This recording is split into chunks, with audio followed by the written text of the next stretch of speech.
사람이 병에 걸리면 빨리 병원에 가는 것은 당연합니다. 그렇죠? 왜냐하면 제때 치료를 하지 못하면 정상세포가 악성세포의 공격으로 금방 세포가 죽어나가면서 면역력은 순식간에 떨어지고 짧은 시간에 목숨을 잃기 때문입니다. 원래 우리 몸엔 NK세포가 있어서 건강할 때는 악성세포를 잡아먹지만 어떤 이유로 면역력이 떨어지면 반대의 결과가 나타납니다. 따라서 물리적인 치료를 위해서 초기에 병원을 찾는 일은 아주 중요합니다. 의사는 진단을 통해 병의 원인을 발견하고 이에 따른 치료를 하면 되기 때문이죠. 그런데 물리적인 치료가 아닌 심리적 치료로 병을 낫게 한다. 이런 얘기 들어보셨죠? 즉 도저히 물리적 치료가 불가능했을 때 숲속에서 자연 치유를 통해 이제는 죽음만을 기다리던 사람이 다시 살아나는 그런 이야기들 말입니다. 소위 자연 치유를 한 것이죠. 또는 종교적인 행위나 유사한 방법으로 치유를 받는 경우도 있습니다. 요약하면 어떤 병에 대한 치료 방법에서 의사의 진단을 통한 치료도 있지만 꼭 물리적인 방법이 아닌 자연 치유나 심리 치료도 있다는 것입니다. 자, 잠언 18장 14절을 보시겠습니다. 사람의 심령은 그 병을 능히 이기려니와 심령이 상하면 그것을 누가 일으키겠느냐. 아니 사람의 심령도 병을 이길 수 있다고 지금 말씀하고 있습니다. 이게 믿어지시나요? 심령은 사전적으로는 의식의 본바탕이라고 하죠. 마음을 말합니다. 몸에 바이러스가 들어와 육체 이상이 생겼는데 물리적 치료가 아니라 마음 치료나 영적 치료를 한다는 것입니다. 이게 어떻게 가능할까요? 자, 사례를 하나 들어보겠습니다. 마가복음 5장 25절에서 29절입니다.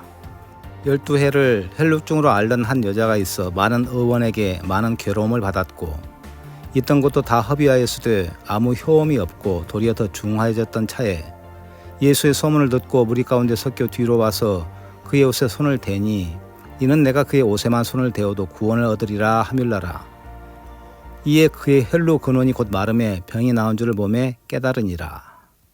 자, 몸에서 피가 계속 흐르는 병을 가진 여인이 있었는데 아무리 낫기 위한 방법을 다 써봐도 결국 돈만 잃고 더 병이 심해졌던 것이었죠. 그 여인은 더 이상 방법이 없다는 것을 알았습니다. 이제는 그만 포기할 법도 한데 어느 날 예수님이 근처에 지나가신다는 소문을 들었어요. 그 여인은 생각 하나가 들어왔습니다. 소문에 예수님은 병든 자도 고치신다는데 내가 무리를 뚫고 들어가서 예수님의 옷에 손만 대도 나음을 얻겠구나. 즉 물리적 치료가 아니라 옷에 손만 대어도 마음에서 이미 낫겠다라는 생각이 들었던 것입니다. 전적으로 예수님에 대한 믿음이 행동을 하게 하고 그 행동은 믿음 그대로 이루어지게 한 것이죠. 이 여인이 한 것은 한 가지 분명한 믿음을 가졌을 뿐이고 그에 따른 행동을 한 것이 전부입니다. 놀랍지 않습니까? 바로 이것이 사람의 심령은 능히 그 병을 이긴다는 사례인 것입니다. 이 여인은 행동을 하기 전에 이미 마음에서 낫겠다는 확신을 가져버렸습니다. 성경에서 이런 사례는 아주 많습니다. 중풍병자 친구를 둔 친구들이나 병든 하인을 둔 백부장의 사례도 똑같은 경우입니다. 야고보서 2장에서는 믿음과 행함이라는 말씀을 통해 먼저 온 말씀을 믿고 그대로 행하게 되면 그 행함이 믿음을 온전케 한다고 기록하고 있습니다. 성경에서 믿음을 말할 때 바로 이 부분을 강조합니다. 이 믿음을 거슬러 올라가면 바로 믿음의 조상 아브라함의 믿음과 행함을 만납니다. 여호와 하나님은 어느 날 아브라함에게 밤하늘 별을 보여주시면서 네 자손이 이와 같을 것이라고 했습니다. 아직 아브라함이 자식이 없을 때였습니다. 그런데 아브라함이 99세가 되었을 때 하나님은 내년 이맘때 자식이 있을까라고 말씀합니다. 아브라함이 생각할 때 도저히 말이 안 되는 말씀이었습니다. 이미 아브라함은 노쇠하였고 몸은 마른 장작 같았으며 아내 사라도 경수가 끊어져 자식을 낳을 수 없었기 때문이었습니다. 그때 하나님은 여호와께서 능치 못하심이 없다고 말씀하셨고 아브라함은 그 약속을 믿게 됩니다. 아브라함이 믿었던 것은 먼저 주신 말씀이었습니다.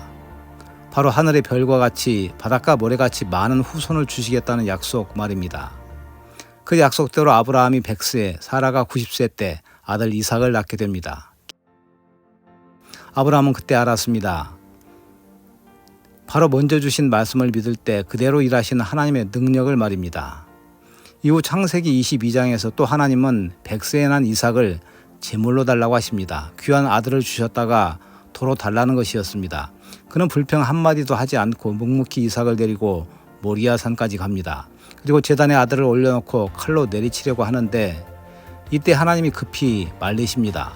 어떻게 아브라함은 말도 안 되는 이런 일을 할 수 있었을까요?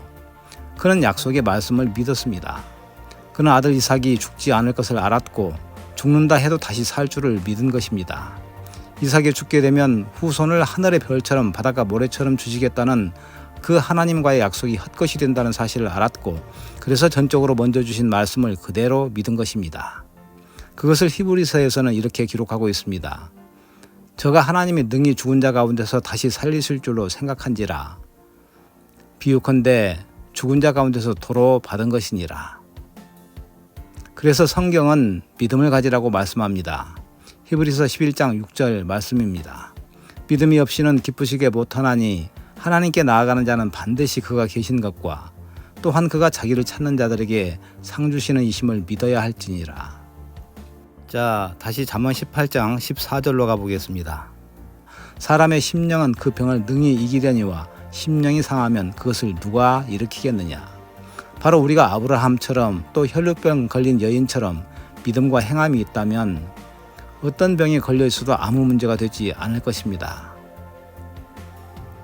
그것은 꼭 병에 국한되는 것은 아닙니다. 우리 삶 속에서 만나는 어떤 문제와 어려움 앞에서도 같은 믿음으로 담대하게 나아갈 때 말씀으로 치유되고 문제가 해결되는 하나님의 능력을 맛볼 수 있을 것입니다.